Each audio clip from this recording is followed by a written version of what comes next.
Sir, ప్రధాన ప్రతిపక్షంగా ఉన్నటువంటి కొంతమంది నాయకులు ప్రతి అధికారులు, పోలీస్ అధికారులందరూ కూడా పింక్ బుక్ లో ఎక్కిస్తాం అని కూడా ఛాలెంజ్ చేస్తున్నారు. దీనిపై ఏం చెప్తారు?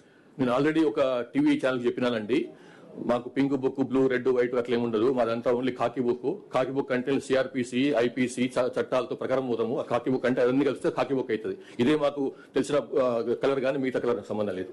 So thank you very much sir. Social మీడియాకి సంబంధించి ఇటీవల చాలా పోస్టులు వైరల్ గా మారుతున్నాయి. వాటిపైన మీరు కఠినమైనటువంటి అంటే పీడీ యాక్ట్ లాంటి కేసులు పెడతామని చెప్పేసి అని ఒక ఇన్ఫర్మేషన్ వస్తుంది. అది ఎంత అట్లనేం లేదు, అట్లా తెలుసుకుంటాను మరి. కానీ ఒకటే, సోషల్ మీడియా సంబంధించి ఇంతకుముందు చెప్పినాను నేను, వాళ్ళు వేరే వ్యక్తుల యొక్క శీలహననం చేయకుండా, క్యారెక్టర్ అసాసినేషన్ చేయకుండా, వాళ్ళ గురించి అబద్ధాలు మాట్లాడకుండా, వాళ్ళ గురించి ఇష్టం వచ్చినట్టు వాళ్ళ ఫ్యామిలీ మెంబర్స్ గురించి, వాళ్ళ ఫ్యామిలీ గురించి, వాళ్ళ వ్యక్తిత్వం గురించి అడ్డం రాస్తే మాత్రం తప్పకుండా యాక్షన్ ఉంటుంది. అట్లా కాకుండా ఫేక్ న్యూస్ అది కూడా చేయొద్దు. ఓన్లీ థింగ్ ఏంటంటే, వాళ్ళు with in 4 walls of constitution లో ఏం రాసుకున్నా, ఏం విమర్శ చేసుకున్నా, ఏ సద్విమర్శ చేసుకున్నా, ఏ కన్స్ట్రక్టివ్ విమర్శ చేసుకున్నా, ఎట్లాంటి నిర్మాణాత్మకమైనటువంటి క్రిటిసిజం చేసినా కానీ దానికి మాకు మన నుంచి ఎట్లాంటి ప్రాబ్లం ఉండదు. కానీ అది దారి తప్పి అది నేరంగా మారితే మాత్రం తప్పకుండా విల్ ఎంటర్.